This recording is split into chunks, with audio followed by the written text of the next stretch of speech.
ঋত্বিক রোশন আমাদের মডেল নয়, নায়ক নায়িকা গায়ক গায়িকা কোন সেলিব্রিটি আমাদের মডেল নয়। আমাদের মডেল হচ্ছে বিশ্বনবী। চিল্লায় বলেন ঠিক কিনা? আমাদের মডেল হচ্ছে বিশ্বনবী সাল্লাল্লাহু আলাইহি ওয়াসাল্লামের সাহাবারা। আল্লাহর হাবিব সাল্লাল্লাহু আলাইহি ওয়াসাল্লাম বলেছেন, তোমরা যদি উহুদ পাহাড় সমপরিমাণ স্বর্ণ যদি আল্লাহর রাস্তায় দান করে দাও, আমার সাহাবারা যে এক মুঠ দান করেছিল এক মুঠ দানের সমান হবে না। এজন্য খবরদার, লা তাসুব্বু আসহাবি, আমার সাহাবাদেরকে গালি দিও না, কারণ আমার সাহাবাদের যুগ হচ্ছে শ্রেষ্ঠ যুগ। খায়রুল কুরুনি কারনি সুম্মা আল্লাযীনা ইয়ালুনাহুম, সবচেয়ে শ্রেষ্ঠ যুগ সাহাবাদের যুগ, তাবেঈদের যুগ, আমার নবীর যুগ। আমার নবীর যুগ সবচাইতে শ্রেষ্ঠ যুগ, সাহাবাদের যুগ সবচাইতে শ্রেষ্ঠ যুগ, তাবেঈদের যুগ সবচাইতে শ্রেষ্ঠ যুগ। নাকি এখন যে বিজ্ঞানের উৎকর্ষতার যুগ, আমাদের রকেট আছে, রকেট লঞ্চার আছে, ব্যালিস্টিক ক্ষেপণাস্ত্র আছে, আমরা বঙ্গবন্ধু স্যাটেলাইট আকাশে পাঠিয়েছি, গোটা বিশ্বকে আমরা চোখ ধাঁধানো অনেক কিছু দিয়েছি, তাই বলে কি আমাদের যুগ শ্রেষ্ঠ যুগ? কথা বলে। খায়রুল কুরুনি কারনি, আল্লাহর হাবিব সাল্লাল্লাহু আলাইহি ওয়াসাল্লাম বললেন আমার যুগ শ্রেষ্ঠ যুগ। সুম্মা আল্লাযীনা ইয়ালুনাহুম, এরপর আমার সাহাবীদের যুগ শ্রেষ্ঠ যুগ। সুম্মা আল্লাযীনা ইয়ালুনাহুম, এরপর আমার তাবেঈদের যুগ শ্রেষ্ঠ যুগ। ঠিক কি না? তাহলে শ্রেষ্ঠত্বের মানদণ্ডে ওনারা উত্তীর্ণ। রাদিয়াল্লাহু আনহুম ওয়া রাদু আন, আল্লাহ তাদের উপর সন্তুষ্ট, সাহাবাদের উপর, আবার সাহাবারাও আল্লাহর উপর সন্তুষ্ট। পড়েন সুবহানাল্লাহ। এর চেয়ে বড় ঘোষণা, এর চেয়ে বড় তাকাররুবা কোন মানুষের পক্ষে আর হতে পারে? আল্লাহ কোন ওলির জন্য বলে নাই যে আল্লাহ তাদের উপর সন্তুষ্ট। শহীদদের জন্য আল্লাহ সরাসরি এই স্টেটমেন্ট দেন নাই যে শাহিদদের উপর আমি সন্তুষ্ট। সালেহীনদের জন্য আল্লাহ এই স্টেটমেন্ট দেন নাই যে তাদের উপর আমি সন্তুষ্ট, তারাও সন্তুষ্ট। শুধুমাত্র কেবলমাত্র একমাত্র সাহাবা রিদওয়ানুল্লাহি তাআলা আলাইহিম আজমাইন, শুধুমাত্র কেবলমাত্র একমাত্র উনাদের ক্ষেত্রে আল্লাহ বলেছেন আমি সাহাবাদের উপর সন্তুষ্ট, আর সাহাবাও আমাকে পেয়ে সন্তুষ্ট। আওয়াজ করে পড়েন আল্লাহু আকবার। এজন্য ওনারা হচ্ছে আমাদের model. The companions of our beloved prophet, they are our model.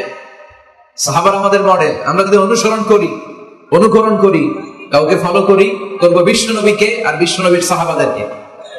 ঠিক কি না? একমত না দ্বিমত? জোরে বলতে হবে।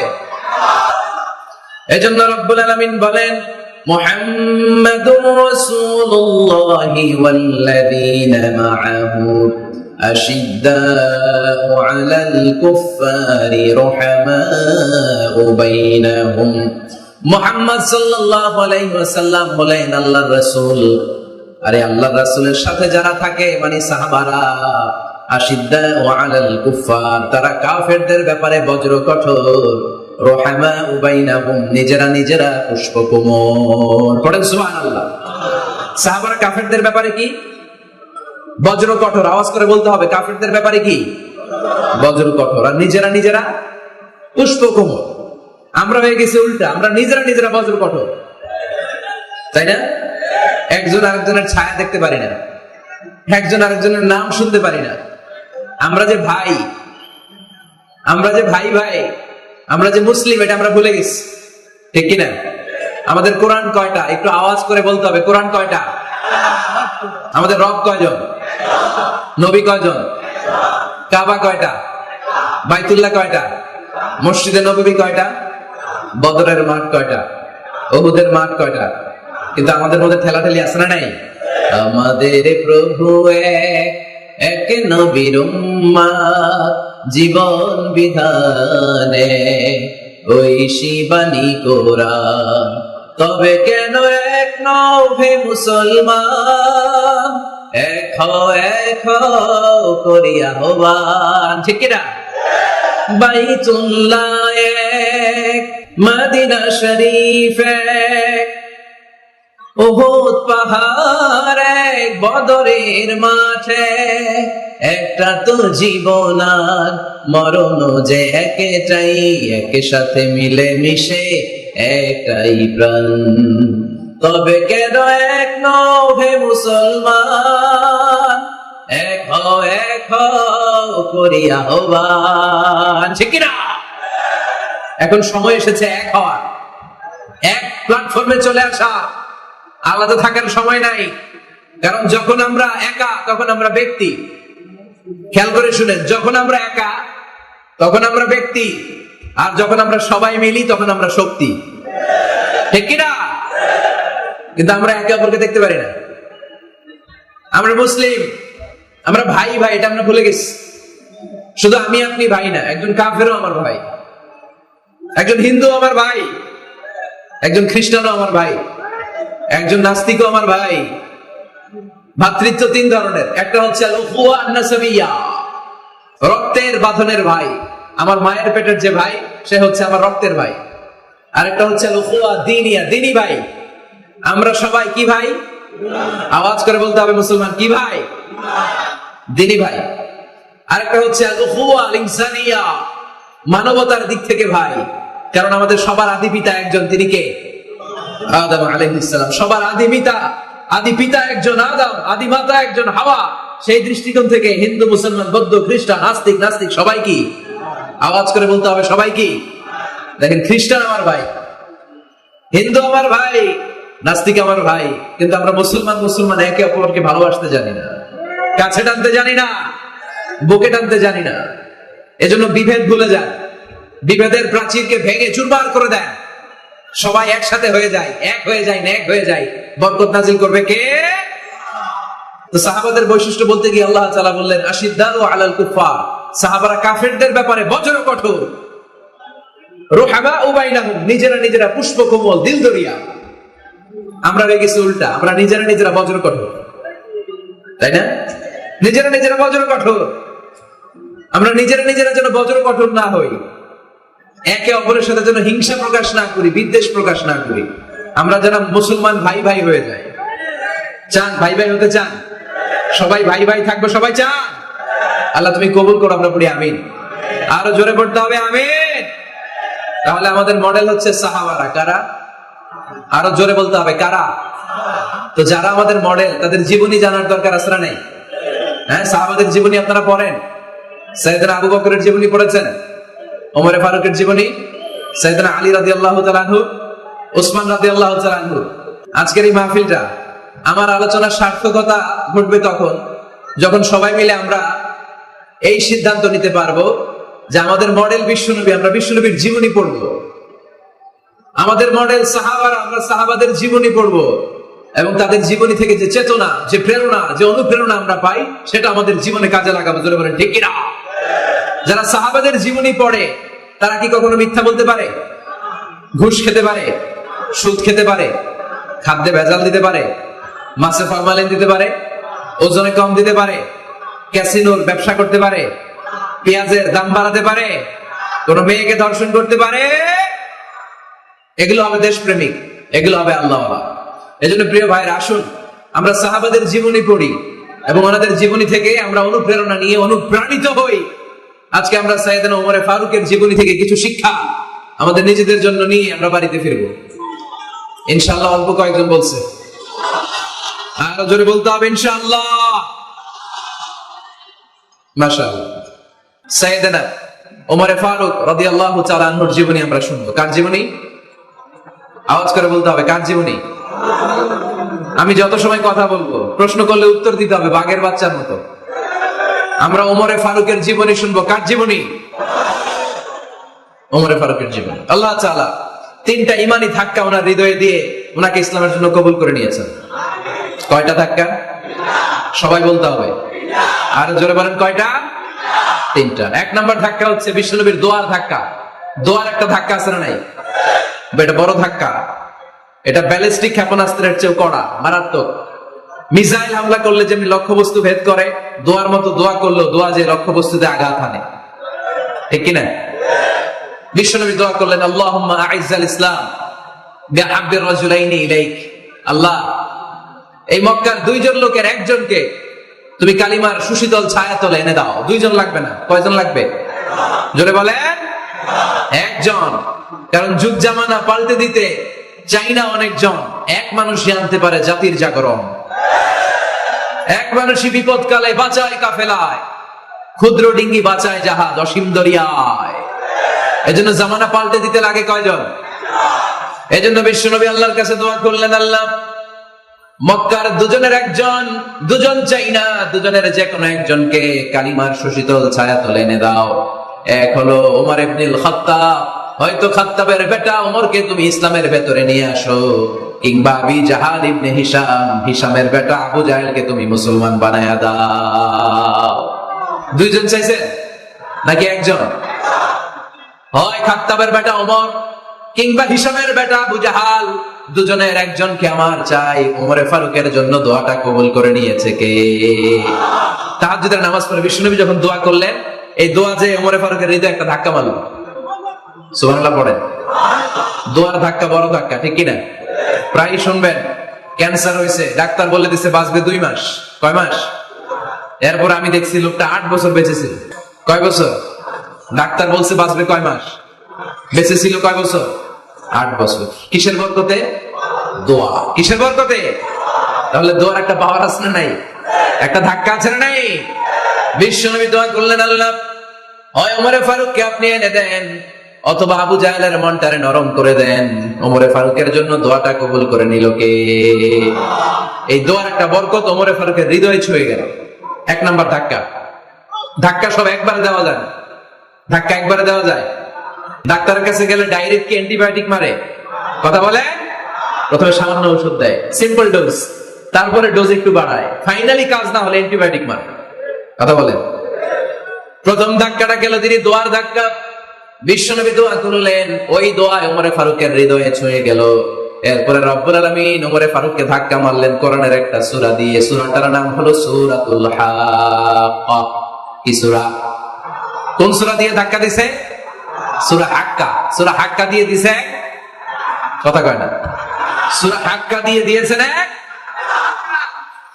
আল হাক্কাতু মাল হাক্কা ওয়া মা আদরাকা মাল হাক্কা। সূরা হাক্কা দিয়ে আল্লাহ একটা ধাক্কা মারলেন। ওই যে দোয়া করলেন বিশ্বনবী, দোয়ার পর সাইয়েদনা ওমর ফারুকের হৃদয়ের মধ্যে উথাল পাতাল শুরু হয়ে গেল। সব সময় লুকিয়ে লুকিয়ে বিশ্বনবীরে ফলো করে। বিশ্বনবী ডানে গেলে ওমরে ফারুক ডানে যায়, বিশ্বনবী বায়ে গেলে ওমরে ফারুক বায়ে যায়। বিশ্বনবী রাত্রিবেলা নামাজ পড়লে ওমরে ফারুক পেছনে লুকিয়ে লুকিয়ে বিশ্বনবীর কোরআন শুনে। বিশ্বনবী মসজিদুল হারামের পাশে দাঁড়িয়ে রাতের 60 সালাত আদায় করছিলেন। ওই টাইমে বিশ্বনবী সূরাতুল হাক্কা তেলাওয়াত করছিলেন। কোন সূরা? সূরাতুল হাক্কা বিশ্বনবী তেলাওয়াত করছেন। ওমরে ফারুক মন্ত্রমুগ্ধ হয়ে বিশ্বনবীর কণ্ঠের তেলাওয়াত শুনে। বিশ্বনবীর তেলাওয়াতের কণ্ঠ আমাদের কণ্ঠের মতো নাকি? বিশ্বনবীর কণ্ঠ কারি বাসাদের কণ্ঠের মতো? আহমদ বিন ইউসুফের কণ্ঠের মতো? আমার নবীর কণ্ঠের সুরের ঝংকারের সাথে পৃথিবীর কোন কারি সাহেবের তুলনা চলবে? কত মধুর, কত সুন্দর, কত অসাধারণ তেলাওয়াত করতেন আমার বিশ্বনবী। একবার তেলাওয়াত শুনলে পাগল না হয়ে কেউ থাকতে পারত না। বিশ্বনবী ওমরে ফারুককে দেখেন নাই। ওমরে ফারুক লুকিয়ে লুকিয়ে বিশ্বনবীরে ফলো করে। বিশ্বনবী এশার সালাতে সূরা হাক্কা তেলাওয়াত করতে আরম্ভ করলেন। তেলাওয়াত করতে করতে করতে করতে বিশ্বনবী সামনের দিকে যেতে লাগলেন। বিশ্বনবীর চমৎকার কণ্ঠের তেলাওয়াত শুনে ওমরে ফারুক মুগ্ধ হতে লাগলো। ওমরে ফারুক অবাক, কিরে এত সুন্দর শব্দের গাঁথুনি, এত সুন্দর বাক্য, এত সুন্দর অন্তমিল, এত সুন্দর কথা, এটা কবিতার মতো লাগে। মনে হয় মোহাম্মদ কবি হয়ে গেছে। কি হয়ে গেছে? সবাই বলেন। মনে হয় মোহাম্মদ কবি হয়ে গেছে, কাব্য প্রতিভা দিয়ে নিজেই কবিতা বানাইছে। ওমরে ফারুক যখন মনে মনে ভাবলেন এগুলো মনে হয় মোহাম্মদ কবিতা পড়ে, মোহাম্মদ মনে হয় কবি হয়ে গিয়েছে। ইন দা মিন টাইম বিশ্বনবী তেলাওয়াত করছিলেন সূরা হাক্কা থেকে, ওয়ামা হুয়া বিকাউলি শাইরিন ক্বালিলাম মা তুমিনুন। এই আয়াতের অর্থ হলো এটা কোনো কবির বানানো কবিতা নয়, তোমরা অল্প সংখ্যক লোকই এই কোরআনের উপরে ঈমান আনো।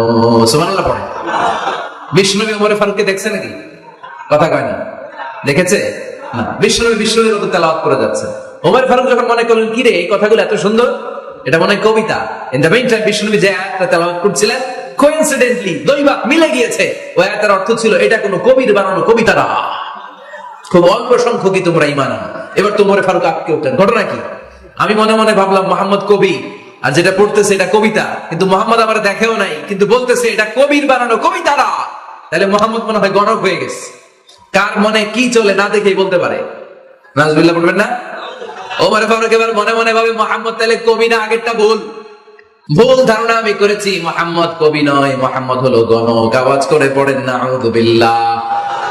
মোহাম্মদ মানুষের মনে কি চলে গণনা করে সব টের পেয়ে যায়, সব বুঝতে পারে। বিশ্বনবী তখন যে আয়াতটা তেলাওয়াত করছিলেন সেটা হলো ওয়ালা বিকাউলি কাহিনিন ক্বালিলাম মা তাযাক্কারুন। বিশ্বনবী তখন যে আয়াতটা তেলাওয়াত করছিলেন এই আয়াতের অর্থ হলো এটা কোনো গণকের বানানো কথা নয়, খুব অল্প সংখ্যক লোকই তোমরা উপদেশ গ্রহণ করো। বিশ্বনবী ওমর ফারুককে দেখে? কথা কয় না, দেখে না, কিন্তু মিলে যাচ্ছে। ওই আয়াতের পরের আয়াতটা ছিল এটা গণকের বানানো কোনো গণনা নয়, খুব অল্প সংখ্যকই তোমরা ঈমান আনো। এবার তো ওমর ফারুক বেহুশ। হায় হায়, প্রথমে ভাবলাম কবিতা, সে পড়ে যাচ্ছে না কবির বানানো কবিতা না। এরপর মনে মনে ভাবলাম মনে হয় গণক, সে বলে না এটা গণকের বানানো গণনা নয়। তাহলে এটা কি? এটা কি? কি এটা? কি পড়ে মুহাম্মদ, যার কণ্ঠের তেলাওয়াত শুনলে মানুষ পাগল হয়ে যায়। বিষ্ণুনবী তখন পড়তে আরম্ভ করলেন তানজিলুম মির রাব্বিল আলামিন। এর মানে হলো এটা কবিতা না, এটা গণকের বানানো গণনা না, মানুষের বানানো কিচ্ছু না, এটা গোটা বিশ্বের রব আল্লাহ পাকের বাণী। সুবহানাল্লাহ পড়ে। এই 2 নাম্বার ডোজ করলো। প্রথম ডোজ পড়ছে দোয়ার ডোজ। প্রথম ডোজ কিসের? দোয়া। 2 নাম্বার সূরা হাক্কা দিয়ে আল্লাহ দিলেন এক ধাক্কা। এই সূরা হাক্কা ওই ঘটনার পর ওমর ফারুক তো পাগল, পাগল পড়া। কি ঘটে গেল আমার সাথে ওই দিন? আমি মনে মনে যা ভাবি সব মোহাম্মদ বুঝে। আল্লাহ 2 নাম্বার ডোজ দিলেন সূরা হাক্কা দিয়ে এক ধাক্কা। সুবহানাল্লাহ পড়ে। এরপর ওমর ফারুক প্রায় বিশ্বনবীর কথা ভাবেন, বিশ্বনবী কোথায় যান লুকিয়ে লুকিয়ে দেখেন। এবার রব্বুল আলামিন ভাবলেন এবার সূরা তাহা দিয়ে আমি 3 নাম্বার ডোজ দিয়ে দিব। পড়েন সুবহানাল্লাহ। এবার 3 নাম্বার ডোজ পাবেন। কিন্তু শয়তান ওয়াসওয়াসা দিচ্ছে, ওমর ফারুক যাও, মক্কায় ঘোষণা হয়েছে মুহাম্মদের কল্লা এনে দিতে পারলে এত এত স্বর্ণ মুদ্রা। শয়তানের ওয়াসওয়াসায় আবার ভুল পথে হাঁটতে লাগলেন সাইয়েদনা ওমর। নাঙ্গা তরবারি নিয়ে বিশ্বনবীর মাথা কাটার জন্য বের হয়ে গেলেন। বনু জাহারা গোত্রের একটা লোক বলে ওমর তুমি কোথায় যাও? ওমরে ফারুক বলেন মুহাম্মাদের কল্লা কাটার জন্য যাচ্ছি। পড়েন নাউজুবিল্লাহ। আবু জাহারা গোত্রের লোক বলে তুমি মুহাম্মাদের কল্লা কাটতে যাও? আরে তোমার বোন ফাতিমা বিনতে খাত্তাব আর তোমার বোনের জামাই সাঈদ, এরা তো দুজন কালিমা পড়ে মুসলমান হয়ে গেছে। আরে মুহাম্মাদের কল্লা পরে কাটো, আগে ঘর সামলাও। যে ওমর, আগে ঘর সামলাও, পরে তুমি মুহাম্মাদের কল্লা কাটতে যাও। ওমর ফারুক রেগে গেলেন, রাস্তা ঘুরিয়ে বাড়ির দিকে চলতে আরম্ভ করলেন। রাগে তিনি গড়গড় করছেন। ওমর ফারুকের বোন ফাতিমা বিনতে খাত্তাব, বোনের জামাই সাঈদ, তাদের দুইজনকে খাব্বাব রাদিয়াল্লাহু তাআলা আনহু সূরা তাহা ঘরের ভিতরে তেলাওয়াত করে শোনাচ্ছিল। পড়েন সুবহানাল্লাহ। সূরা তাহা দিয়ে আল্লাহ একটু পরে ধাক্কা মারবে আরেকটা। ওমর ফারুক যখন আসলেন, ওমর ফারুকের আওয়াজ শুনে খাব্বাব রাদিয়াল্লাহু তাআলা আনহু লুকিয়ে গেলেন। ওমর ফারুক দরজার মধ্যে কড়া নাড়লেন। বোন বলে কে তুমি? সাইয়েদনা ওমর বললেন আমি ওমর। খুলে দেওয়া হলো। ঘরের ভেতরে ঢুকেই কথা নাই বার্তা নাই, নিজের আপন বোনকে মারতে শুরু করলো ওমর। বোন জামাইকে আঘাত করতে শুরু করলো। মারতে মারতে নিজের কলিজার টুকরা বোনকে, বোনের জামাইকে সাইয়েদনা ওমরে ফারুক পিটাতে পিটাতে রক্তাক্ত করে ফেললেন। গা দিয়ে ফিনকি বের হয়ে যখন রক্ত বের হয়, সাইয়েদনা ওমরে ফারুকের দিলের মধ্যে মায়া তৈরি হয়ে যায়। সাইয়েদনা ওমরে ফারুক বললেন আমার কলিজার টুকরা বোন আর বোন জামাই, তোরা কেন মুহাম্মাদের কথায় পাগল হলি? বুঝলাম না কেন মক্কার লোকগুলো পাগল পড়া হয়ে সব মুহাম্মাদের দলে চলে যায়। কি এমন কথা মুহাম্মদ তোদের শোনায়, কি এমন বাণী তোদের শোনায় যে বাণী শুনে সব তোরা মুহাম্মাদের দলে চলে গেলি? কি আছে মুহাম্মাদের কাছে? কি কি জাদুটা? কি কি জাদু পেলি সেখানে? আমার একটু দেখা। বোন ফাতেমা বলে না ভাই, ইন্নাকা রিজিস, তুমি নাপাক। লা ইয়ামাসসুহু ইল্লাল মুতাহহারুন, পাক পবিত্র না হয়ে আল্লাহর এই কালামে স্পর্শ করা যায় নাকি? আওয়াজ করে বলেন স্পর্শ করা যায়? ভাই তুমি গোসল করে আসো, তাহলে তোমার হাতে তুলে দিব, তুমি পড়লেই বুঝতে পারবা কি আছে আল্লাহর এই কোরআনে। সুবহানাল্লাহ পড়েন। সাইয়েদনা ওমর ফারুক গোসল করে আসলেন। বোন এবার সূরা তাহা চামড়ার মধ্যে সূরাতু তাহার কিছু অংশ লিখে খাব্বাব রাদিয়াল্লাহু তাআলা আনহু লুকিয়েছিলেন ওনার হাত থেকে। সূরা তাহার অংশটা নিয়ে সাইয়েদনা ওমর ফারুকের বোন ওমর ফারুকের হাতে দিয়ে বলল ভাই তুমি আসার আগে এই অংশটা সবাই মিলে তেলাওয়াত করছিলাম। ওমর ফারুকের হৃদয়টা তখন একেবারে নরম, কারণ আগে ধাক্কা খাইছি কয়টা? জোরে বলতে হবে। প্রথম ধাক্কাটা কিসে? হ্যাঁ, দোয়া। দ্বিতীয়টা হাক্কা, সূরার নাম হাক্কা দিয়ে দিছেন আল্লাহ ধাক্কা। এবার দিবে সূরা তাহার ধাক্কা। ওমর ফারুক হাতে নিলেন। খুব ভালো আরবি জানতেন, চমৎকার আরবির অর্থ বুঝতেন, কারণ আরবি ভাষাভাষী মানুষ। হাতে নিয়ে নজর দেওয়ার পরে ওনার চোখ দিয়ে দাঁড় দাঁড় করে পানি বের হয়ে গেল।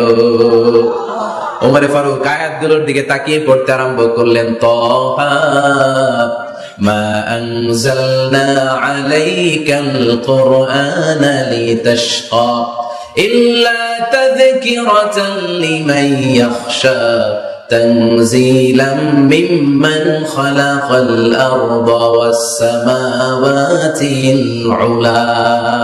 পড়েন সুবহানাল্লাহ।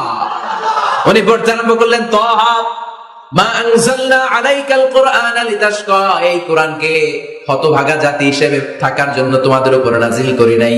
তানজিলাম মিম্মান খালাকাল আরদা ওয়াস সামাওয়াতিল উলা, এটা ওই রবের পক্ষ থেকে, ওই সত্তার পক্ষ থেকে নাজিল হয়েছে যেই রব জমিন তৈরি করেছেন, যেই রব বিশাল সুবিশাল আকাশও তৈরি করেছেন। সুবহানাল্লাহ পড়েন। সূরা তাহার এই চমৎকার অসাধারণ শব্দ গাঁথনি দিয়ে এই আয়াতগুলো যখন পড়তে আরম্ভ করলেন, ওমরে ফারুক আর নিজের উপর ব্যালেন্স রাখতে পারলেন না, আর ধরে রাখতে পারলেন না। এবার ডাইরেক্ট অ্যাকশন। এবার কি 3 নাম্বার ধাক্কা খেয়ে, সূরা তাহার ধাক্কা খেয়ে আর সামলাতে পারলেন না, পাগলের মতো হয়ে গেলেন। বলতে আরম্ভ করলেন, আইনা মুহাম্মদ, মুহাম্মদ কোথায়?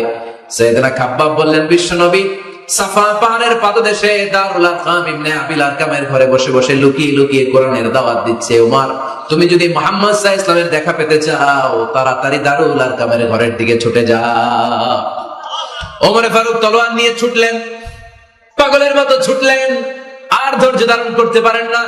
বিশ্বনবীর নূরানি চেহারাটা একবার দেখার জন্য পাগলের মতো ছুটতে আরম্ভ করলেন। ওমরে ফারুককে দারুল আরকামের কাছে আসতে দেখে বিশ্বনবীর চাচা হামজা ইবনে আব্দুল মুত্তালিব এসে বলে, নবী তাড়াতাড়ি দারুল আরকামের ঘর থেকে আপনি পালিয়ে অন্য কোথাও চলে যান। ওই যে ওমর ইবনে খাত্তাব নাঙ্গা তলোয়ার নিয়ে আপনার উপর আক্রমণ করার জন্য ছুটে আসছে গো নবী। বিশ্বনবী বললেন, ও আমার সাহাবারা, ও আমার চাচা হামজা, সবাই আপনারা সরে যান, ওমরে আসতে দেন, ওমরে বাধা দিয়েন না। কারণ কিছুদিন আগে তাহাজ্জুদের নামাজ পড়ে আমি আল্লাহর কাছে একটা বিশেষ দোয়া করেছি, আমার মন বলছে ওই দোয়াটা আল্লাহ কবুল করতে শুরু করেছে। ওমরে ফারুক চলে আসলেন, এসে কোনো কথা নাই, চিৎকার দিয়ে বললেন, আশহাদু আল্লা ইলাহা ইল্লাল্লাহ ওয়া আশহাদু আন্না মুহাম্মাদান আবদুহু ওয়া রাসূলুহু, আমি সাক্ষ্য দিলাম আল্লাহ এক, অদ্বিতীয়, আল্লাহ ছাড়া কোনো ইলাহা নাই, নিশ্চয় আপনি মুহাম্মদ আল্লাহর বান্দা এবং রাসূল। সুবহানাল্লাহ পড়েন। এই কালমা শাহাদাতের ভেতরে আল্লাহর কথা, আমার নবীর কথা ঢুকিয়ে দিয়েছে কে? ঝিনুকের ভেতর লুকিয়ে থাকে যেমন মতি, ঝিনুকের ভেতর লুকিয়ে থাকে যেমন মতি, কালমা শাহাদাতে আছে আল্লাহর জ্যোতি, কালমা শাহাদাতে আছে আল্লাহর জ্যোতি। পড়েন, ঝিনুকের ভেতর লুকিয়ে থাকে যেমন মতি, ঝিনুকের ভেতর লুকিয়ে থাকে যেমন মতি, কালমা শাহাদাতে আছে আল্লাহর জ্যোতি, কালমা শাহাদাতে আছে আল্লাহর জ্যোতি। পড়েন আল্লাহু আকবার। ওই শাহাদাতের জ্যোতি সাইয়েদনা ওমর ফারুকের হৃদয়টারে উজালা করে দিল। দুনিয়ার সব ভয়কে পেছনে ফেলে এক আল্লাহর ভয়কে অন্তরে ধারণ করে আওয়াজ করে বললেন, আশহাদু আল্লা ইলাহা ইল্লাল্লাহু ওয়াহদাহু লা শারীকা লাহু ওয়া আশহাদু আন্না মুহাম্মাদান আবদুহু ওয়া রাসূলুহু। পড়েন সুবহানাল্লাহ। 3টা ধাক্কা। কয়টা? সবাই বলতে হবে কয়টা? প্রথম ধাক্কাটা দোয়া, দ্বিতীয় ধাক্কা হাক্কা, তৃতীয় ধাক্কা সূরা তাহা। 3টা ধাক্কার মাধ্যমে সাইয়েদনা ওমর ফারুককে মুসলমানদের লিডার বানায় দিল কে? ওমর ফারুক কালিমা পড়ে মুসলমান হয়ে গেছে। মুসলিম সাহাবাদের মধ্যে আনন্দের বন্যা বয়ে গেল। বিশ্বনবী খুশি হয়ে গেলেন, আল্লাহ শুকরিয়া করলেন, আল্লাহ তুমি আমার দোয়া ফিরিয়ে দাও নাই, আমি বলেছি দুজনের একজনকে চাই, তুমি ওমর ফারুককে দান করেছো। পড়েন আলহামদুলিল্লাহ। এবার ওমর ফারুক বিশ্বনবীর প্রশ্ন করলেন, নবী আলাসনা আলাল হক, আমি প্রশ্ন করি উত্তর দেন, আমরা কি সত্যের উপর নাই? বিশ্বনবী বললেন, বালা ওমর, আমরা এই সত্যের উপরে আছি। আমাদের কোরআন কি সত্য নয়? বিশ্বনবী বললেন, কোরআনও সত্য। আমাদের রব আল্লাহ কি সত্য নন? বিশ্বনবী বললেন, সত্য। ওমর ফারুক বললেন, তাহলে ফিমাল ইখতিফা, তাহলে লুকিয়ে লুকিয়ে আর গোপনে দাওয়াতি কাজ কেন? আপনি সত্য নবী, কোরআন সত্য কিতাব, আমার রব আল্লাহ সত্য, আর আমি ওমর কালিমা পড়ে মুসলমান হয়ে গিয়েছি, তাহলে ফিমাল ইখতিফা, আর লুকিয়ে লুকিয়ে কোরআনের দাওয়াত দিবেন কেন? বের হন। মক্কা শহরের মাঝখানে চলে আসেন, চিৎকার করে আমরা আল্লাহর নামের ঘোষণা দেব। বিশ্বনবী ডেকে বললেন না, ওমর এটা মাক্কি জীবন, ওমর এটা মাক্কি জীবন, এখানে দাওয়াতি কাজ করব লুকিয়ে লুকিয়ে আস্তে আস্তে। আল্লাহ যখন আমাদেরকে বিজয়ী করে দিবেন তখন আমরা প্রকাশ্যে দাওয়াত দিলে কোনো সমস্যা নাই। সাইয়েদনা ওমর ফারুক বলেন না, ও নবী আমার উপর ছেড়ে দেন, আমি দেখবো আপনি আমারে শুধু মক্কার জমিনে একটা মিছিল দেওয়ার অনুমতি দেন। কিসের অনুমতি? আল্লাহর নামের তাকবীর দেওয়ার অনুমতি দেন। বিষ্ণু বললেন ঠিক আছে, সাবধানে তাকবীর দিও। ওমর ফারুক তাকবীর দেওয়ার জন্য লোক খুঁজতে আরম্ভ করলেন। মুসলিম 11 জন সাহাবাকে খুঁজে পেলেন। কয়জন? ওমর ফারুক বললেন 11 জনই চলবে। 11 জনকে 2 লাইন করলেন। কয় লাইন? পিছনে 6 জন, সামনে 5 জন। পিছনের লাইনের নেতা বানিয়ে দিলেন বিশ্বনবীর চাচা হামজা ইবনে আব্দুল মুত্তালিবকে। প্রথম লাইনের 5 জনের নেতৃত্ব দিতে আরম্ভ করলেন সাইয়েদনা ওমর ফারুক নিজেই। 2 লাইন তাকবীর দিতে জানলে বেশি মানুষ লাগে না, 10 জন দিয়ে গোটা বিশ্বটারে কাঁপিয়ে দেওয়া যায়। 11 জন 6 আর 5। ওমর ফারুক সামনে দাঁড়ালেন। ওমর ফারুক সামনে দাঁড়িয়ে এবার আল্লাহর নামের স্লোগান দিবেন।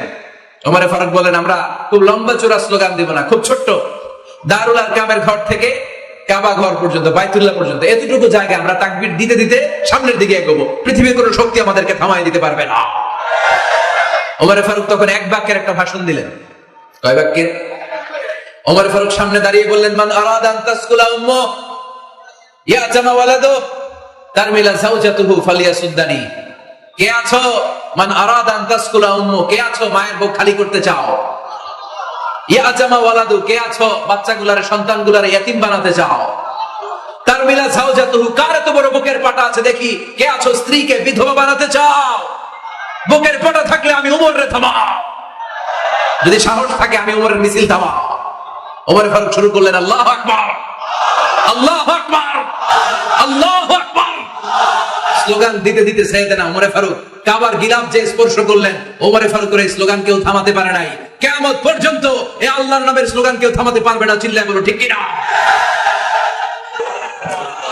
ওমর ফারুকের স্লোগান সেদিন মক্কায় কেউ থামাইতে পারছিল? আওয়াজ করে বলতে পারছিল? এখনো আল্লাহর নামের স্লোগান কেউ থামাই দিতে পারবে? কিয়ামত পর্যন্ত আমার রবের স্লোগান কেউ থামাতে পারবে? পারবে না। ওমর ফারুক স্লোগান দিলেন। আবু জাহেল, উতবা, শাইবা, ওয়ালিদ ইবনে মুগীরা আল্লাহু আকবার ধ্বনি শুনে বাইরে আসছে। কিরে এত বড় স্লোগান, আমাদের কাছ থেকে পারমিশন নেয় নাই, অনুমতি নেয় নাই। অনুমতি নেওয়া ছাড়াই স্লোগান শুরু। বের হয়ে দেখে মিছিলের সামনে ওমর। ওমর ফারুককে দেখে আবু জাহেল দিছে 1 দৌড়, উতবা দিছে আরেক দৌড়, শাইবা দিছে বহু দৌড়। সুবহানাল্লাহ পড়বেন না?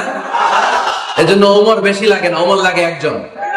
চিল্লায় বলতে হবে ওমর ফারুক লাগে কয়জন? 1 জন। ওমরই গোটা বিশ্বের চেহারা পাল্টে দিতে সক্ষম। চিল্লায় বলেন ঠিক কিনা? গোটা বিশ্বে মুসলমানদের আছে করুণ অবস্থা। আমাদের কোনো সেন্ট্রাল লিডারশিপ নাই। আমাদের মুসলিম দেশগুলোরে এক করে রাখবে, ভাইয়ের মতো রাখবে, আমাদের স্বার্থ নিয়ে কথা বলবে, এরকম নেতা আমাদের নাই। ঠিক কিনা?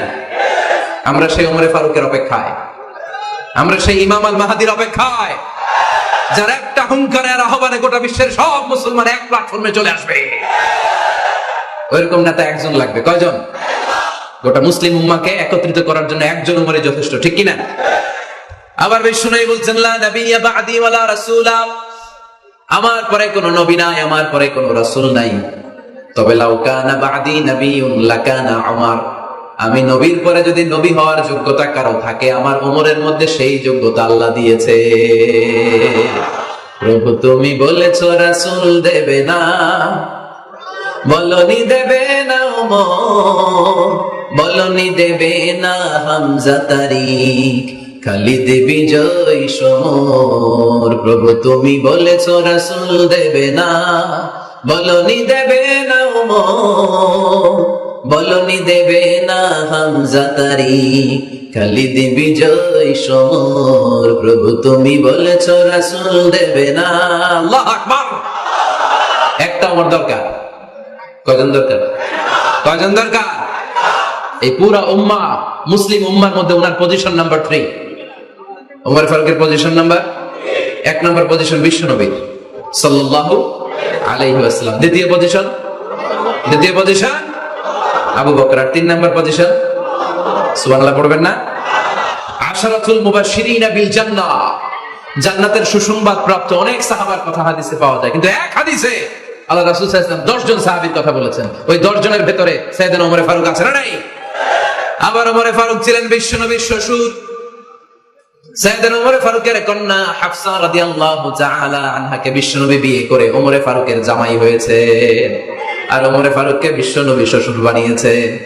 সুবহানাল্লাহ পড়েন। আগে জানতেন এটা? ওমর ফারুক রাদিয়াল্লাহু তাআলা আনহু যে বিশ্বনবীর শ্বশুর ছিল, এটা আজকে প্রথম জানলেন। কে কে দেখি? দেখছেন? অনেকেই জানে না। মাশাআল্লাহ, হাত নামান, আমরা জেনে নিব, জানতে কোনো সমস্যা নাই। বাঁচতে হলে জানতে হবে। বাঁচতে হলে কি করতে হবে? জানতে হবে। 4 জন খলিফা, 2 জন হচ্ছে বিশ্বনবীর মেয়ের জামাই, বাকি 2 জন হচ্ছে বিশ্বনবীর শ্বশুর।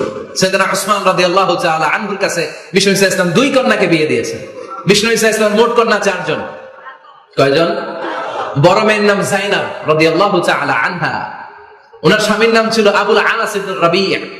তারপরের মেয়ের নাম হচ্ছে উম্মে কুলসুম, ওনাকে বিয়ে দিয়েছিলেন বিশ্বনবী সাইয়েদনা ওসমান রাদিয়াল্লাহু তাআলা আনহুর সাথে। উম্মে কুলসুম রাদিয়াল্লাহু তাআলা আনহার ইন্তেকালের পরে আরেক মেয়ে রুকাইয়াকে বিশ্বনবী সাইয়েদনা ওসমানের কাছে আবার বিয়ে দিয়ে দিলেন। সুবহানাল্লাহ পড়ে। আর সবচেয়ে ছোট্ট কন্যা ফাতেমা রাদিয়াল্লাহু তাআলা আনহাকে বিয়ে দিয়ে দিলেন নিজের চাচাতো ভাই সাইয়েদনা আলী রাদিয়াল্লাহু তাআলা আনহুর সাথে। তার মানে সাইয়েদনা ওসমান আর সাইয়েদনা আলী ছিল বিশ্বনবীর মেয়ের জামাই, ঠিক কিনা? আর সাইয়েদনা আবু বকর রাদিয়াল্লাহু তাআলা আনহুর কন্যা আয়েশা রাদিয়াল্লাহু তাআলা আনহাকে বিশ্বনবী বিয়ে করে আবু বকর রাদিয়াল্লাহু তাআলা আনহুকে বানালেন শ্বশুর। আর ওমর ফারুকের কন্যা হাফসা রাদিয়াল্লাহু তাআলা আনহাকে বিয়ে করে ওমর ফারুককে বানালেন শ্বশুর। তাহলে 4 খলিফার 2 জন জামাই। 2 জন? আওয়াজ করে বলতে হবে, 4 খলিফার 2 জন, বাকি 2 জন।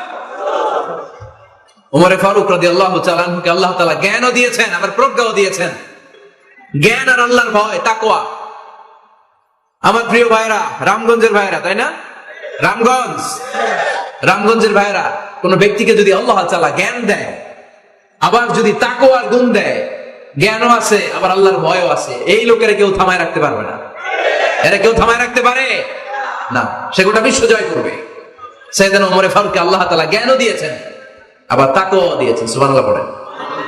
বিশ্বনবী সাল্লাল্লাহু আলাইহি ওয়াসাল্লাম স্বপ্ন দেখলেন, বিশ্বনবী দুধ খাচ্ছেন, আঙ্গুলের ভেতর দিয়ে ফাঁক দিয়ে দুধ বেরোয়, বিশ্বনবী দুধ খাচ্ছেন।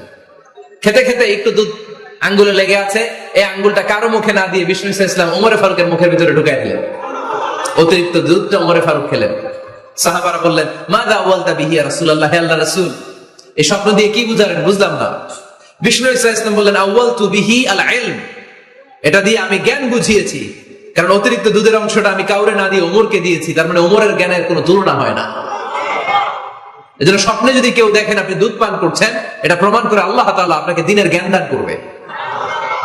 আবার বিশ্বনবী সাল্লাল্লাহু আলাইহি ওয়াসাল্লাম আবার আরেক রাতে স্বপ্ন দেখলেন, সাহাবারা লাইন ধরে বিশ্বনবীর সামনে দাঁড়ানো, কোন সাহাবার জামা নাভি পর্যন্ত, কোন সাহাবার জামা হাঁটু পর্যন্ত, কোন সাহাবার জামা টাকনু পর্যন্ত, কোন সাহাবার জামা আরো ছোট, কিন্তু ওমরে ফারুকের জামা বিশ্বনবী দেখলেন এত বড়, টেনে হিচড়ে হিচড়ে বিশ্বনবীর সাথে চলছে।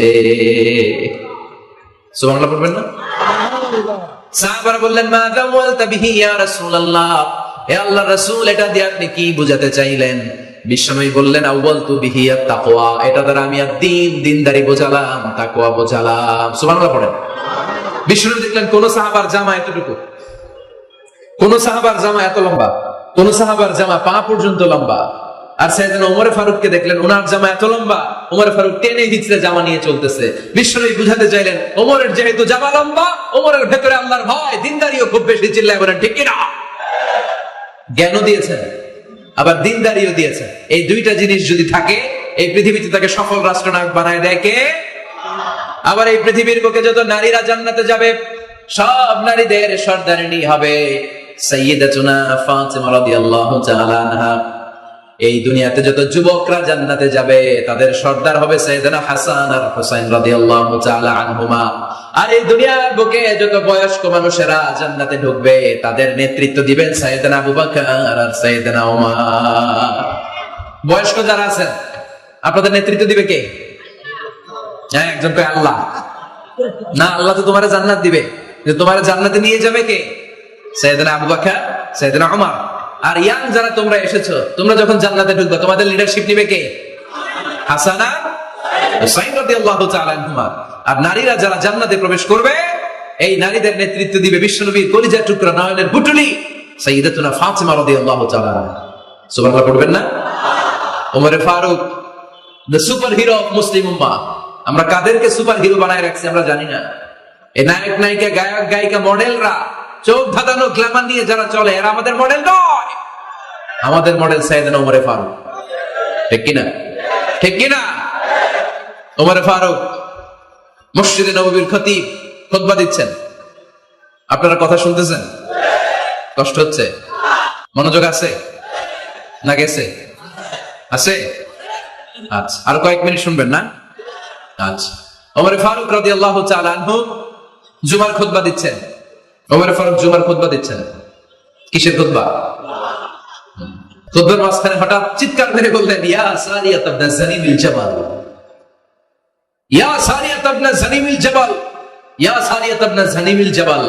মানে এই সারিয়া, এইদিকে না, জাবাল পাহাড়ের দিকে, জাবাল জাবাল, গো টু দা মাউন্টেন, পাহাড়ের দিকে যাও। এই কথা বলে আবার থেমে খুতবা দেওয়া শুরু করলেন। সাহাবারা আগামাথা কিছুই খুঁজে পেল না।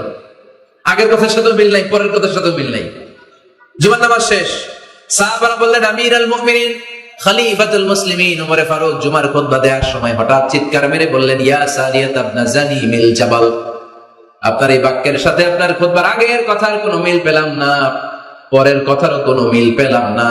আপনি বুঝিয়ে বলেন, কেন বলেছেন আমরা তো বুঝলাম না। সাইয়েদনা ওমর ফারুক বলেন, আমি যখন জুমার খুতবা দিচ্ছি, হঠাৎ আমার চোখের মধ্যে ভেসে উঠলো ওই যে গত কয়েক মাস আগে আমি আমার মুসলিম সেনাপতিকে ইরানে, পারস্যে, ওই ইরানের বিশাল রাজ্যে যুদ্ধের জন্য পাঠিয়েছি। আমি দেখলাম যুদ্ধের একটা ভয়ঙ্কর মুহূর্তে আমার মুসলিম সেনাপতি ভুল দিকে চলতে আরম্ভ করেছে। বাম দিকে তার পাহাড়, ডান দিকে উপত্যকা। ডান দিকে যদি সে চলে যায়, উপত্যকায় চলে যায়, শত্রু বাহিনীর হাতে ধরা খেয়ে সব মারা যাবে। আর আমার সেনাপতি যদি মুসলিম বাহিনীকে নিয়ে পাহাড়ের উপর উঠে যায়, আল্লাহর মেহেরবানিতে এই যুদ্ধেও তারা জয়লাভ করবে। এজন্য আমি মসজিদের মিম্বারে দাঁড়িয়ে রব্বুল আলামিন আমার চোখের সামনে ওই যুদ্ধক্ষেত্রের দৃশ্যপটটা তুলে ধরেছে, ওইটা দেখে আমি এখানে দাঁড়িয়ে আমার সেনাপতিকে কমান্ড দিয়েছি। পড়েন সুবহানাল্লাহ। যেন তো মানুষ না, এটা জুমার মিম্বারে দাঁড়িয়ে 1000 কিলোমিটার দূর পারস্যে কি হচ্ছে সেটাও দেখতে পেতেন আল্লাহর মেহেরবানিতে। সুবহানাল্লাহ পড়েন। সাহাবারা বিশ্বাস করে নিলেন, কিন্তু মুনাফিক টাইপের যেগুলো, এগুলো বলে এটা আবার কেমন কথা, উনি আছেন মদিনার মিম্বারের মধ্যে দাঁড়িয়ে, হাজার হাজার কিলোমিটার দূরে কি হচ্ছে উনি দেখবেন কেমনে। এরা বিশ্বাস করলো না, সাহাবারা সবাই বিশ্বাস করলো, মুনাফিক গুলো বিশ্বাস করলো না। তারা মনে মনে ভাবলো, এই মুসলিম সেনাপতি বিজয়ের বেশে যেদিন মদিনায় আসবে, আমরা মদিনার উপকণ্ঠে দাঁড়িয়ে থাকবো, ওদেরকে জিজ্ঞাসা করবো এমন এমন দিন ওমরে ফারুকের কণ্ঠের কোন আওয়াজ শুনতে পেরেছিলে কিনা। বিজয়ী বেশে সাহাবারা যখন ফিরে আসতো, সব মুমিনরা আহলান ওয়া সাহলান জানাতে ওনাদেরকে রিসিভ করতে যেত, মুনাফিক গুলো যেত না। কিন্তু ওই দিন মুনাফিকরা সবার আগে যায় হাজির। মুসলিম সেনাপতি যখন ঢুকলো, জিজ্ঞেস করলো, মুসলিম সেনাপতি, এত দিন আগের কথা, জুমার দিন দুপুর বেলা যুদ্ধক্ষেত্রে হঠাৎ করে আমিরুল মুমিনিনের কোনো কথা তুমি তোমার কান দিয়ে শুনতে পেরেছিলে কিনা বলো। সেনাপতি বলল, তোমরা কেমন করে বুঝলা, কেমন করে তোমরা জানলা? তোমরা ঠিকই জেনেছো, ঠিকই ধরেছো, ঠিকই বলেছো। যুদ্ধের কঠিন মুহূর্তে ভুল করে আমি উপত্যকার দিকে মুসলিম বাহিনীকে নিয়ে ছুটতে আরম্ভ করেছিলাম। হঠাৎ করে আমিরুল মুমিনিনের একটা কণ্ঠ আমার কানের ভেতরে ভেসে আসলো। আমি শুনতে পেলাম, ইয়া সারিয়াত ইবনে জানিমিল জাবাল, ডান দিকে উপত্যকার দিকে যেও না, তাড়াতাড়ি বাম দিকে পাহাড়ের উপর চড়ে যাও। শুনেছি আমি, আমার নিজ কানে শুনেছি। তোমরা কি করে জানলে? আমি নিজে শুনেছি। সেদিন আমিরুল মুমিনিনের ইনস্ট্রাকশন, এই গাইডলাইন যদি আমরা ফলো করতে না পারতাম, শত্রু বাহিনীর হাতে আমরা কচু কাটা হতাম। আমাদের চেহারা, আমাদের আত্মীয় স্বজনরা তোমরা কেউ দেখতে পেতে না। পড়েন সুবহানাল্লাহ। This is our super hero. আমাদের সুপার হিরোর নাম কি? চিল্লায় বলতে হবে, ওমর ফারুক রাদিয়াল্লাহু তাআলা আনহু। এইভাবে গাইডলাইন দিয়েছেন উম্মাহকে, এইভাবে ইনস্ট্রাকশন দিয়েছেন। ওমর ফারুকের ব্যাপারে বিশ্বনবী বলেছেন, আশাদ্দুহুম ফি আমরিল্লাহি উমর, আল্লাহর জমিনে আল্লাহর দ্বীন বাস্তবায়নের ক্ষেত্রে আমার ওমরে ফারুকের চাইতে কঠিন কেউ ছিল না। এজন্য ওমরে ফারুককে মুনাফিকরা জমের মতো ভয় পেত। কারা ভয় পেত? এমনকি শয়তানও ভয় পেত। সুবহানাল্লাহ পড়েন। বিশ্বনবী বলতেন, মা লাকিয়াকা শাইতান সালিকান ফাজ্জান ইল্লা সালাকা ফাজ্জান গায়রা ফাজ্জিন। ওমর, তোমার যদি ইবলিস শয়তান এই রাস্তা দিয়ে হেঁটে আসতে দেখে, ইবলিস শয়তান এই রাস্তা রেখে দিয়ে অন্য রাস্তা দিয়ে হাঁটে। ওমর, তুমি যদি এই রাস্তা দিয়ে হাঁটো, শয়তান জীবন ওই রাস্তা দিয়ে হাঁটবে না, এই রাস্তা দিয়ে আরেক রাস্তা দিয়ে হাঁটে। সুবহানাল্লাহ কইতে পারলেন না? আল্লাহর হাবিব সাল্লাল্লাহু আলাইহি ওয়াসাল্লামের স্ত্রীরা মাঝে মাঝে রাসূল সাল্লাল্লাহু আলাইহি ওয়াসাল্লামের কাছে বায়না ধরতো, নবী আমাদেরকে এইটা দেন, ওইটা দেন, আমাদের ঘরে এইটা নাই, ওইটা নাই। বিশ্বনবীকে, আমার কাছে কিচ্ছু নাই, থাকলে এমনি থাকো, নাইলে যাও। কিন্তু বিবিরাও ছাড়ে না, নবী আমাদের এটা দেন, ওইটা দেন, বায়না ধরছে সব বিবিরা। বিশ্বনবীর স্ত্রী ছিল কয়জন? হ্যাঁ, কয়জন? 11 জন। দাসী 2 জন, সব মিলে 13 জন। 11 স্ত্রী ধরছে, নবী এটা দেন, ওইটা দেন। বিষ্ণু বলে কিছু নাই, স্ত্রীরাও ছাড়ে না। In the meantime Bishnu হঠাৎ একটা সালাম শুনতে পেলেন। কে যেন দরজার মধ্যে এসে দাঁড়িয়ে নক দিচ্ছে আর বলছে, আসসালামু আলাইকুম রাহমাতুল্লাহ। বিষ্ণু সালামের উত্তর দিলেন, ওয়া আলাইকুম আসসালাম ওয়া রাহমাতুল্লাহ। আর বিষ্ণু বুঝতে পেলেন এটা সাইয়েদনা ওমর ফারুকের কণ্ঠ। কার কণ্ঠ? সালামের উত্তর দিয়ে বিবিদের দিকে তাকায় দেখে একটা বিবিও নাই, সব অন্দরমহলে দৌড়। সুবহানাল্লাহ কইবেন না? এটারে ভয়ের কারণে দৌড় এটা বলে না, শ্রদ্ধার কারণে, তার হাইবাতের কারণে। হাইবাত পার্সোনালিটি, এটাকে বলে হাইবাত ওমর। ওমর ফারুকের হাইবাত, পার্সোনালিটি এত স্ট্রং ছিল, ওনাকে দেখলেই মানুষ ভয় পেত, ইসলামের জন্য ভয়। সুবহানাল্লাহ পড়তে হবে।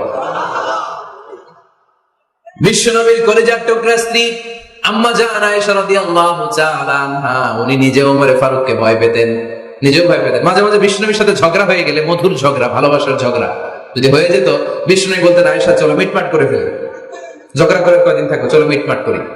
তো মিটমাট করার জন্য রাজি আছো? আম্মা জান আয়েশা বলতেন, হ্যাঁ রাজি আছি। তো কারে আনা যায়? ওমর রে ডেকে আনি মিটমাট করার জন্য।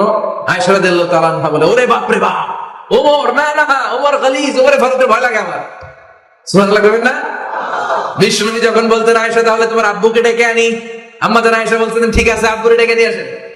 আবু বকর রাদিয়াল্লাহু তাআলা আনহুরে ডেকে নিয়ে আসেন। আমার আব্বুর মতো নরম দিলের মানুষ আমি জীবনে দেখি নাই। আবু বকর রাদিয়াল্লাহু তাআলা খুব নরম দিলের লোক ছিলেন, তার বিপরীতে ওমরে ফারুক ছিলেন খুব কঠিন মেজাজের। দুইটাই লাগে, কথা কও। নরমও যেমন লাগে, গরমও লাগে। নরম গরমের সমন্বয় দরকার আছে না নাই? আমার সুপার হিরো ওমরে ফারুক রাদিয়াল্লাহু তাআলা আনহু। আমরা যাদের আমাদের ছোট্ট বাচ্চা আছে, ঘরে 2 বছর 3 বছরের শিশু আছেন আমাদের, রাতের বেলা দেখবেন খেতে চায় না, খালি মায়েরা জ্বালায়। তো মা তখন বলে, এই খাও, নাইলে ভূত আসবে, ওই যে বিড়াল আসবে, বাঘ আসবে, ভাল্লুক আসবে, এগুলো বলে না? এগুলো বলে ভুলিয়ে বালিয়ে বাচ্চাকে ভয় দেখে খাওয়াতে চায়। লক্ষ্মীপুরে আপনারা কিসের ভয় দেখান? হ্যাঁ, ভূতের? কিসের? কিসের? বাঘের? কালা বিলাই, কালাচান।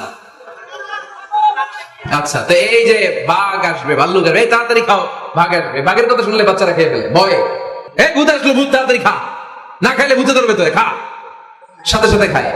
মদিনাতে যখন ওমরে ফারুক রাদিয়াল্লাহু তাআলা আনহু মদিনার খলিফা, তখন মদিনার বাচ্চারাও মাদেরকে এরকম জ্বালাতো, খেতে চাইতো না। মায়েরা খাবার নিয়ে বাচ্চাদের পেছনে ঘুরতো। তখন মদিনার মায়েরা বাচ্চাদেরকে বলতো, তাড়াতাড়ি খাও, হা হুয়া ইয়াতি উমর, হুয়া উমর, তাড়াতাড়ি খাও, ওই যে ওমর আসতেছে, ওমর আসতেছে শুনলেই বাচ্চারা তাড়াতাড়ি খেয়ে ফেলতো, বাঘের মতো ভয় পেত, চিল্লায় পড়েন আল্লাহু আকবার। মুসলিম ইতিহাসে প্রথম চিফ জাস্টিস আবু বকর রাদিয়াল্লাহু তাআলা আনহু যখন খলিফা, চিফ জাস্টিস বানাই দিয়েছেন ওমর ফারুককে। সর্বপ্রথম কোরআন সংকলনের পরামর্শ দিয়েছেন সাইয়েদনা ওমর ফারুক। এই যে কোরআন 114 সূরা 30 পারা, আগে কি এরকম ছিল? কথা কন না কেন? আগে গাছের পাতায় লেখা ছিল, পশুর চামড়ায় লেখা ছিল, ওটের হাড্ডির মধ্যে লেখা ছিল কোরআন। এভাবে যখন হাফেজে কোরআন সাহাবারা শহীদ হতে আরম্ভ করলো, এক যুদ্ধে টানা 70 জন হাফেজে কোরআন সাহাবা নিহত হলেন, শহীদ হলেন। ওমরে ফারুক তখন আবু বকর রাদিয়াল্লাহু তাআলা আনহুর কাছে যেয়ে বললেন, আবু বকর, আপনি কোরআন জমা করেন, সব কোরআনের কপিগুলো একসাথে করে এরকম একটা কোরআন করেন। আবু বকর বললেন, না, আমার নবী যেটা করেন আমি এটা করতে পারি না। কিন্তু ওমরে ফারুক ছাড়েন, আর এটা করে, করলে ভালো হবে, গোটা মুসলিম উম্মাহ উপকৃত হবে। বারবার বারবার বারবার সাইয়েদনা আবু বকর রাদিয়াল্লাহু তাআলা আনহুকে এত জোরাজুরি করতেছিলেন, অবশেষে আবু বকর রাদিয়াল্লাহু তাআলা আনহু বললেন, ওমরে ফারুকের জোরাজুরিতে এই কাজের জন্য আল্লাহ তাআলা আমার হৃদয়টারে খুলে দিলেন, আল্লাহ আমার হৃদয়ের ভিতরে ইলহাম করে দিলেন। আর আল্লাহ বুঝাতে চাইলেন, আবু বকর, ওমরের কথাই শোনো, ওমর যেটা বলে তেমনটাই করো। কারণ ওমরে ফারুককে বলা হয় মুহাদ্দাস। কি বলে? সবাই বলেন কি বলে? মুহাদ্দিস না মিয়া? মুহাদ্দিস মানে যে হাদিস বিশারদ, আর মুহাদ্দাস মানে যার মুখ থেকে আল্লাহর কথাগুলো বেরোয়। আল্লাহ কি বলতে চায়, আল্লাহ তাআলা ওই কথাগুলো, ওই ভাবনাগুলো ওই লোকের মুখ দিয়ে বের করে দেয়। জোরে বলেন সুবহানাল্লাহ। বিশ্বনবী বললেন লিকুল্লি উম্মাতিন মুহাদ্দাস, সব উম্মতের মধ্যে আল্লাহ তাআলা একজন করে মুহাদ্দাস পাঠায়। আমার উম্মতের মধ্যে মুহাদ্দাস লোকটার নাম হলো ওমর।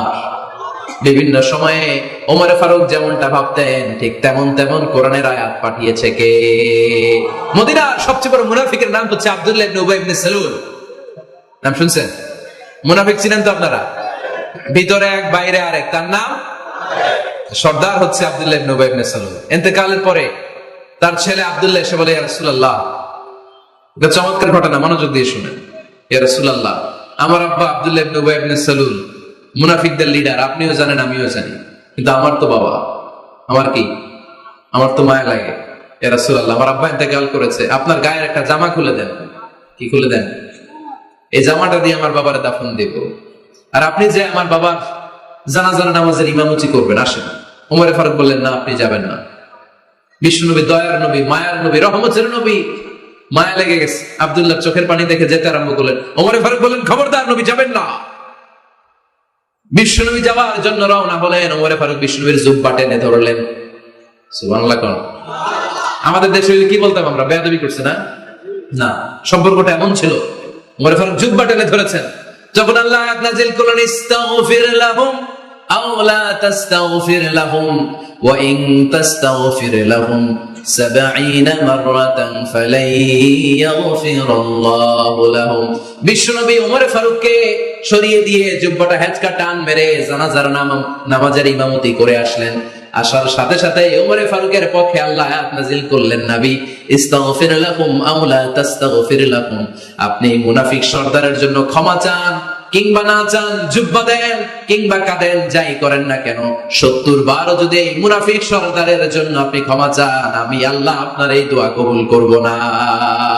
খবরদার, এটাই ফার্স্ট, এটাই লাস্ট, আর কোন মুনাফিকের জানাজা দিতে আপনি যাবে না। ওমর ফারুকের পক্ষে কোরআনের আয়াত নাযিল করেছে কে? ওইরকম ওমর আমাদের কয়টা লাগবে? চিল্লায় বলতে হবে কয়টা? কারণ সাইয়েদনা ওমর ফারুক আমাদের অনুপ্রেরণা, সাইয়েদনা আবু বকর আমাদের অনুপ্রেরণা, হামজা আমাদের অনুপ্রেরণা, সাইয়েদনা বেলাল ইবনে রাবাহ আমাদের অনুপ্রেরণা। নায়ক নায়িকা, গায়ক গায়িকা আমাদের অনুপ্রেরণা নয়। এজন্য আমরা সাহাবীদের জীবনী পড়ব। রাজি আছেন? আওয়াজ করে বলেন আল্লাহ। আরো জোরে বলেন আল্লাহ। নবীর সাহাবারা আমাদের মডেল। আমরা যেন সাহাবাদের দেখানো পথে মতে থাকতে পারি, চলতে পারি, আমল করতে পারি, সমাজটাকে পরিবর্তন করতে পারি। তুমি তৌফিক দাও, আমিন। আর জোরে পড়ি আমিন। আমরা যখন সাহাবাদের জীবনী পড়ি, ওমর ফারুকের জীবনীতে এরকম অসাধারণ অনেক অনুপ্রেরণা আপনি খুঁজে পাবেন।